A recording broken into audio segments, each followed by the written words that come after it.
According to Mythos, 100% of you are subscribed. Good job. Hello, hello. Welcome to the series where we're going to be going over the lore of every single equation that can be found within Honkai Star Rail's Divergent universe human comedy chapter. My goodness me, it is absolutely crazy. I cannot believe that we're 8 parts in. And in this part, we're gonna be going over the Remembrance, the latest path added into Star Rail, which is the reason why it actually ended up being the 8th path that I'm covering, because I forgot that it was already added and I was supposed to be going with every single playable path first. But yeah, I did a little oopsie, if you might say that I disappointed the Remembrance by not remembering them. Anyways though, I expect this to be a lot of fun. I do enjoy the concept of the Remembrance, and I feel like a lot of these combinations can lead up to very interesting characters.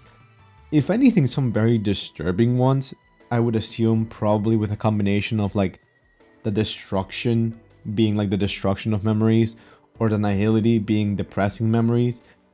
This is something that I'm very excited to learn more about, and I'm hoping that you guys will enjoy the video as well with me. So with all that being said and done, let us begin. The Armed Archaeologist. How to unearth the past from the sand. The 3 horned boar leviathans have faded into the sea formed from melted mountain ranges. The one-eyed cannibal polyps have vanished in the glow of colony ships. The scanner meticulously takes in every bone and imprint, leaving nothing behind. They build in tattered fragments, waiting for you to sort them out. The stones contain the records of the past, and you see a sea of flowers within the granular fruits.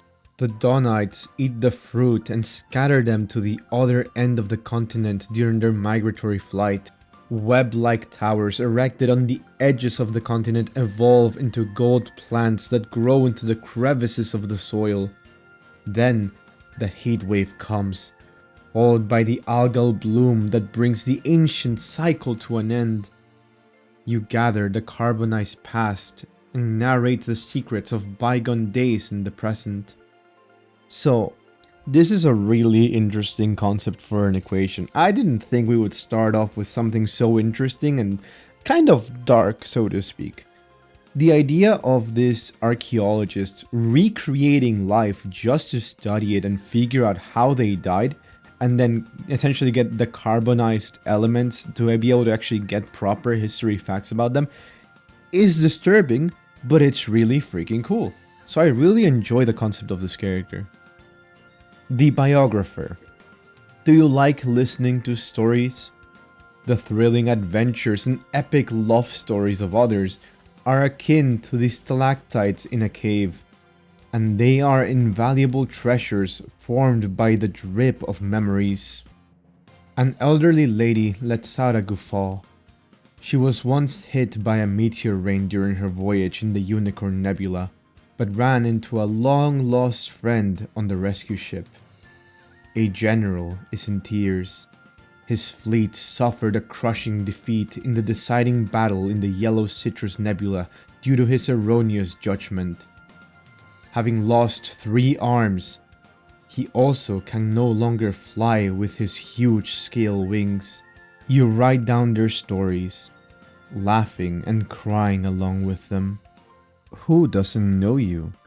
You're a biographer from New Londinium. Shush. Listen carefully. The next story is coming. In all honesty, I low-key feel like this is me right now, because there's so much lore that we have been reading throughout this series that probably not that many people will care about, but I still wanted to learn and know about it, and I'm very intrigued, and it's all for the sake of entertainment. So like, hey, we're gonna keep on going, but I don't know, it makes me laugh that this is an equation lore. The Cognition Reviewer. You fall to the ground intentionally, and as he helps you to your feet, his fingertips brush past your neck with a sickle, severing the memories lurking deep in your subconsciousness. Toxic data. like thick black blood. He had glimpsed these stories in the after midnight internet. They silently take root in the host's mind and quietly wait for the host to become insane in the corrosion. But now, they have been reduced to no more than ashes in the palm of your hand. Stowaway electronic life forms, an infectious mimetic virus. They tarnish the sacred memories and lurk in the cracks of consciousness that even the sun cannot perceive. You transform into death and walk among the masses, joining these beings in a game of cat and mouse, uprooting the filth immediately and locking them away in jail. In this world, there are things that must not be done, as well as memories that must not be retained. You know, I really enjoy this particular equation. I feel like maybe it's because of the fact that this equation deals with mimetic viruses and now we understand what they are because of the storyline, but at the same time, just the fact that there are dangerous memories that one needs to be careful of seems like such an interesting concept that I really do hope that gets explored in the future in Honkai Star Rail. This is one of the plot points that I would love to see. The Purifier. A child stunned by the sight of the Antimatter Legion's battle loses his mind forever. An old man, enchanted by the miracle of Yashur, sets out on a relentless quest for immortality. Consciousness births pain, and memory begets sorrow. If there is anything that gives rise to the suffering of reality, it is the tainted past of sapient minds. You erase the memory of happiness so that no one may ever feel the sting of pain. You shatter the memory of prosperity so that decay is never known again. Passing by planet after planet steeped in sorrow, you silence their cries. You obliterate the disappointed yesterdays so that they may become weightless. The second purest thing in the world is a newborn child, untouched by knowledge. But the first are the stones by the river, for they exist beyond the reach of cognition. Okay, so we first had a memory hunter and now we have a memory destroyer. Very interesting. The Scholar of Candles. In the cramped library, you slowly leaf through the book, but the pages have been devoured by worms. The million defenders of the Battle of Yolanda happen to be ravaged by the bookworms. In that case, how could they withstand the onslaught of the true sting? Furiously, you turn to the next page and find, much to your chagrin, that Nevada's death is falsely written. The chapter claims that he is still alive, and he is merely hiding in the shadows of a small asteroid belt. That is outright absurd. You decided to fix these memories, filling up the gaps and seeking the truth in the sepia past. Then you will cut away the twisted and fabricated chapters to set the record straight. Finally, you mend the wounds of the tattered book and wait until the bleeding stops before you smooth the pages and put it back in the library and archives. The Astral Computer. This is such a long story. You immerse in the coolant as data passes through the pipe. In the era where stars were in their past positions and the entire universe was cold and silent, the greedy scholars built enormous eyes in the darkness in an attempt to view all the color of the future. Their future turned out to be much shorter than imagined, but those eyes remembered everything. You predicted the birth and death of the stars. The changes took place quickly. They were devoured by ancient beasts and visited by the swarm. Soon, the surroundings became quiet again, and only the eyes remembered the changes. Without you realizing it, the nomads who wandered here established a new nation on your body. They were once ambitious until their idealistic nation was drowned by war. Only you remember it. First of all, that was not a long story, but that being said, I really do enjoy the concept of this entity. Like, I was so confused who we were talking about, and then I realized that we are the eyes that were created by these people, and we are the ones that have seen everything unfold. We are the records that a civilization existed here and got absolutely obliterated, and then again and again, and it's really messed up. Also, had I not realized that the Astral Computer, was one of the computers that were created, I feel like I would have been more horrified by the concept of the nomads establishing their nation on this creature's body. But it's not really a creature, it's a computer. Still weird, but like less messed up than a corpse, if that makes sense. The book writer. How many stories fade into oblivion as if they never existed? You have watched a fleet loaded with energy storage receptacles plunge into the depths of interstellar war, never to return. Your friends, your loved ones. You have roamed a crystalline planet where cloudbirds soar with their iron-combed feathers, only to see it vanish from existence. Your hometown, your home planet. How many hardships and heroes have faded into the annals of time, as if they never arrived or made an effort. You must pierce the blackened memoria, fishing for the memory fragments it has consumed, and inscribe them on the pages of history. You will prove their footprint in the empty bowels of nihility. Your body has been eroded to the point where distinguishing reality from dream is impossible. Yet you must continue to pen books for the universe. Oh my god, this is such a perfect combination for the remembrance and the nihility. I loved this idea of this entity like losing everything, but still trying to do their best in keeping the memory of their home planet alive, even though they have fallen into nihility. And just it's so depressing, but it's such a good story, and I want to see this again being implemented as a character. The Memory Doctor. You gently steered the ends of memory, extracting a strand of pain and then throwing it into an abandoned memory bubble tank. Having experienced separation from his beloved family in the Great Evacuation and the death of his long-kept intellectual songbird in a cage following a contaminant leak in the Covida Nebula, a depressed young man became withdrawn to the whole world and came to you, hoping to have his whole life deleted. You opened the backup memory bank. Warriors heading to the battlefield and travelers on an expedition gave you their memories in return for your treatment.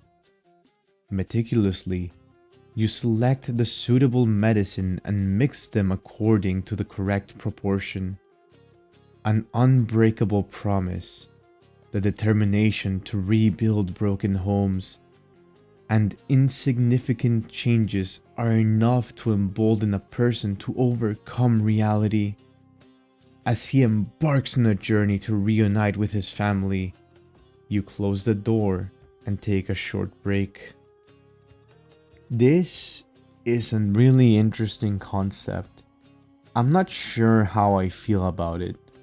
Having a literal memory doctor being someone that is fixing people by sort of altering their perspective is quite interesting. Now that I say it out loud, I feel like I'm trying to talk about a therapist, but not really, because this person's just tweaking with the brain. But technically speaking, talking to a therapist does eventually help you out in figuring out what you want to do, and actually lets you move forward and if you have some unresolved issues. So I guess this is essentially a therapist, but at the same time, I'm just like so confused. I really love the concept of this character, however, even though it is incredibly concerning and incredibly creepy that they can completely rewrite the way that your brain works just to make you feel in a specific kind of way. The Wandering Meme. There is a word that even the wealthiest merchants of Pier Point will happily drop into a joke to lighten the air. There is a story that spreads through the Ether network, and hackers happily talk about it before spreading it far and wide through the universe. You cast aside your cumbersome body and compile all of your information into a meme.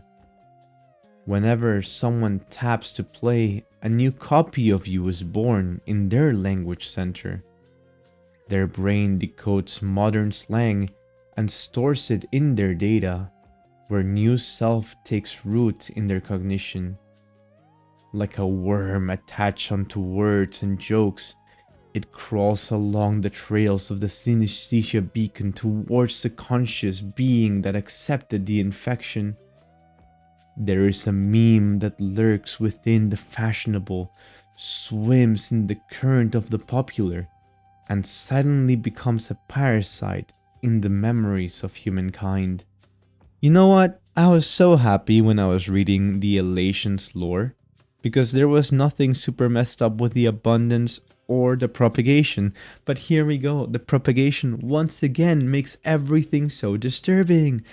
The fact that there is a wandering meme and it can have like the double standards in like wording feels very concerning, because we have like the memes as in like the mimetic beings from Panaconi, but also just like a meme as in like a funny little post, and I feel like it's a combination of like both that this exists.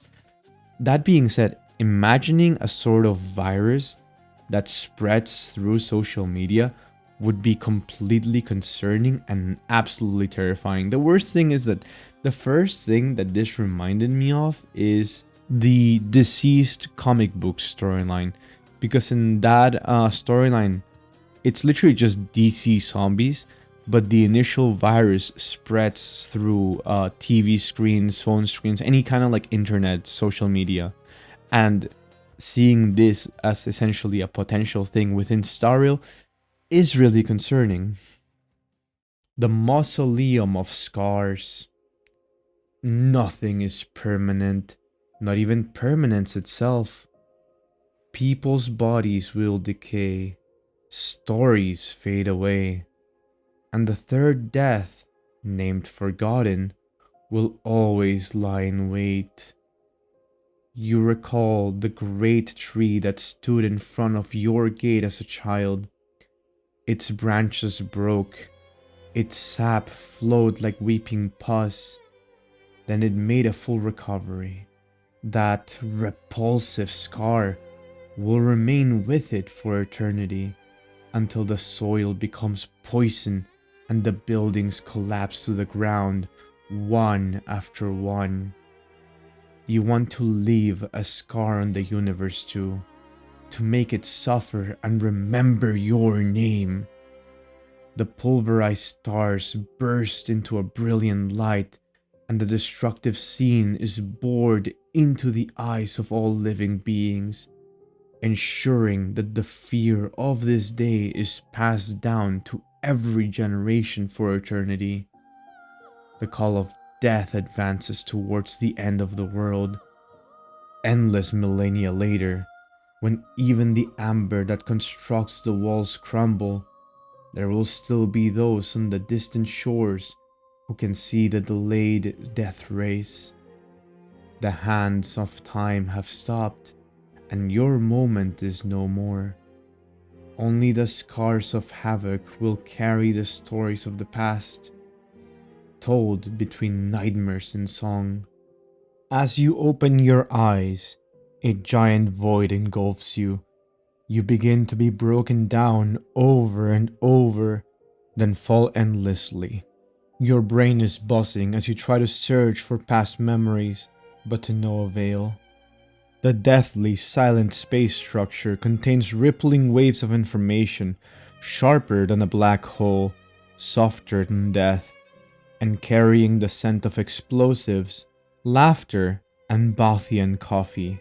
It endlessly devours material and information of the past, like a sea creature from a classic story lurking in a deep whirlpool. A scar on the universe. You begin to remember the scene you saw on arrival. Lilac nebulae blooming like flowers, clouds of dust flowing through radio currents, countless ships undulating among them as the blazing blue lights of the engines shine brighter than even the stars. But at this moment, there is nothing but deafening silence.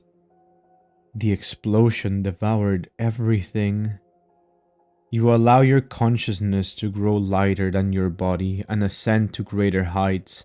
Gravity stops your escapade as it locks you down your trunk and pulls apart your heart. Then, you finally glimpse the scar, the vortex torn into being from the explosion of destruction. Does the universe bleed? Does it cry? No one can answer these questions of yours. You sacrificed even your own life for the sake of this scar. It's so beautiful as it sinks in grace until all life falls silently and the last intelligent life form is broken down into nothing. This scar will never be healed, never be forgotten. You see what looks like a baby before you, one that will never grow older, but remains curled up in the crevices of death, forever sobbing in pain. They swallow you into their mouth as they swallow the stars above. This is your final epitaph. The Silent Hunter. For the royals and nobles of court, as well as the luminaries with their masteries, their deeds are known throughout the universe to all who hear their tales. But to you, this is the most banal story of them all. How would youngsters aboard subspace warp jump ships even imagine that in the gloomy underground there are mind-digging Telarians who have never even linked up with the interastral peace network before? Those ostentatious merchants sipping on fine wine at Pier Point, they could never hear the lamentations of the hyper-distant delivery porters. Their voices are too meek, like in the snow in early winter, never fully formed before they melt. You will howl in the stead of those muted throats, to let the universe hear the voices of the dust. You will infiltrate the pitch-black nocturne to tell people not to go quietly in the night. You are recording the joys in the dirt treated with spite by others, recording the tragedies and evils of the battlefield of dictators and butchers. If all humanity has lost its voice, then you will become their final tongue. You are falling. Gravity tears at your body as you grit your teeth, waiting for the landing capsule's indicator to decrease. Camouflaging yourself as a harmless asteroid is the only way to bustle through the Korgahar Imperial Army's blockade. Tightening your suspenders, only 7 tubes of life support tincture and the anti-jamming device can be squashed into an extremely cramped suitcase. Eject away. Apparently, success rates for ejected landings are only about 8.2%, which is far lower than traditional landings like spaceship soft landings, parachutes, or hand gliders. That is, so long as there's no laser grid combing the night sky. The Imperial Army claim that a horde of bloodthirsty devils lurk in the southern mountain ranges of Korgahar. They are beastly to behold, boasting dozens of limbs and heads, and can obliterate towns with their consumption bombs.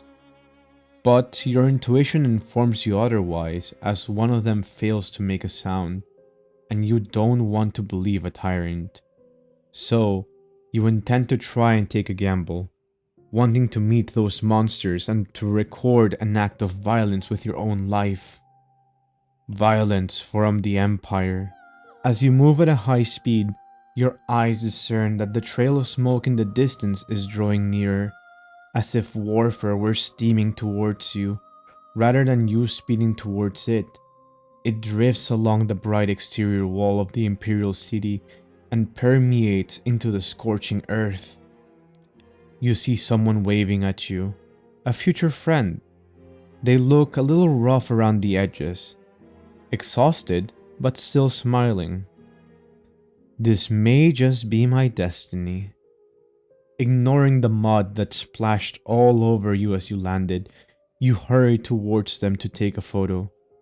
No matter if you survive the war or not, the truth will be recorded so that it can be circulated one day. You know, I really enjoy the concept for this character. In particular, just the idea of them being a sort of voice for the silent, those that have been oppressed, just feels very incredible. And I don't know why, but just the story that they give them, right? Just feels like it's something that I definitely have enjoyed to see. But I feel like the thing that really stood out to me the most, right, in the extrapolation, it mentions how it wants to take photos to make sure to preserve the memory. And I don't know why, but that just reminded me a lot of March 7th at the very beginning of the game. She would always be taking photos, not for obviously the same reason as the Silent Hunter, but it's just a nice little connection that I want to make that possibly has no, whatchamacallit, no actual implications into the lore, but just a little thought I had. The Garden of Recollection. In a flourishing world of opulence, never before set foot upon by memo keepers, you weave a brand new visage. Not too young, not too old.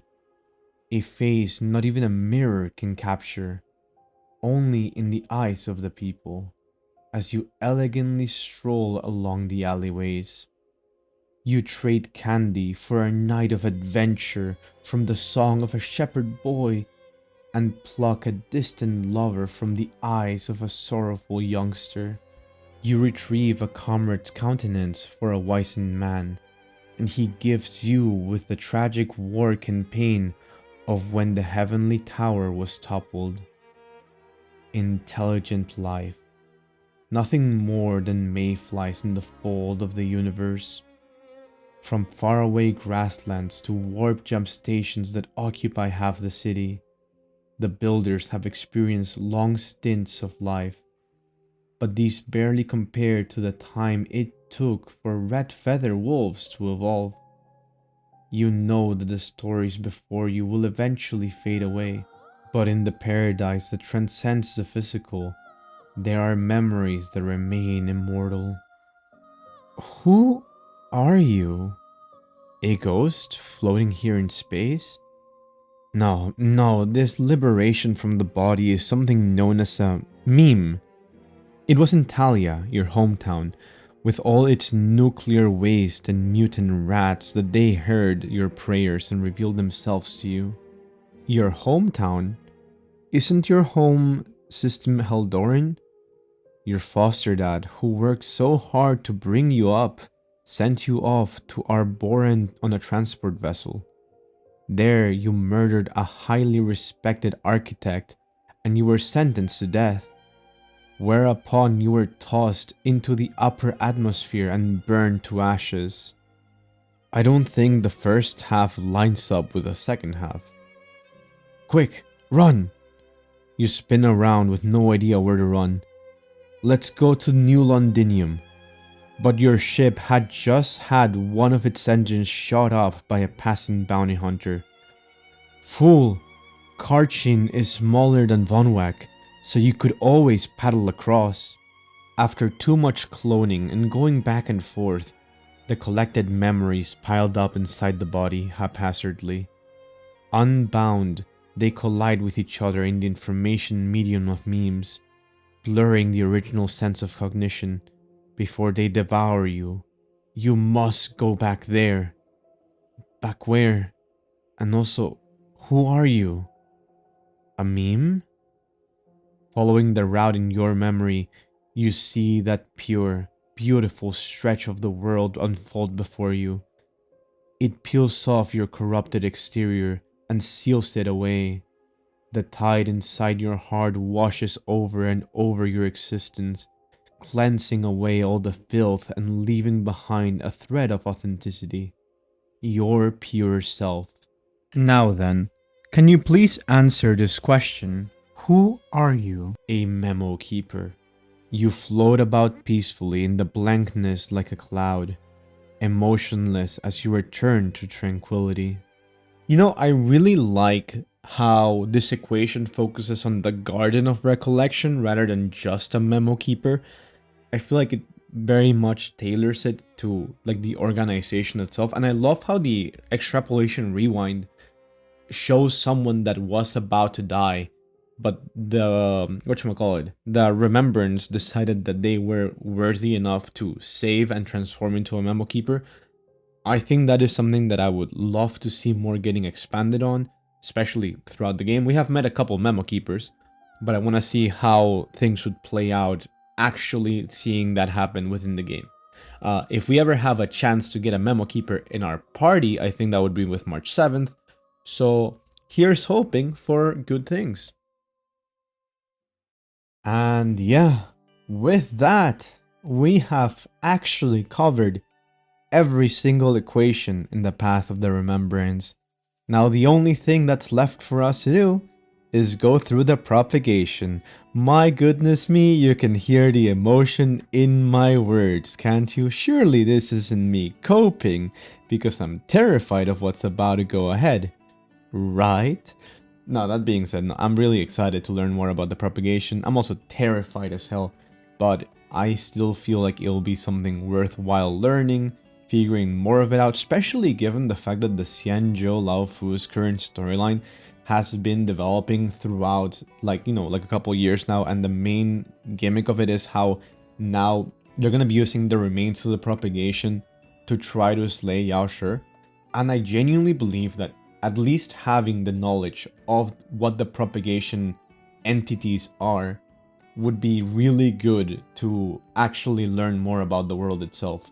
I know that based on the names for the propagation, a lot of them are actual creatures that are coming from the propagation itself, like they're actually just some sort of like true sting swarm bug from a different faction. So genuinely speaking, that is the one that I'm super excited about to finally get to ingrain everything into my brain. With all that being said, I really appreciate your time. Thank you for coming along in this journey all the way up to this point. We're one episode away from being done with the human comedy. Eventually, I will cover the Protean hero. I first want to see what like the order of like paths that are going to be released will be. But I definitely think I will try to cover the harmony if possible. I do find that a lot of the concepts for the harmony can be disturbing, and I would love to learn more about them. If anything, I do want to do a stream just to play the new Divergent universe and try to unlock the lore of all the harmony equations. With all that being said and done though, yeah, thank you so much for watching. I'm hoping you'll have a wonderful rest of your day, night, morning, whatever time zone you're watching this video at, and I'll see you all in the next one. Bye-bye.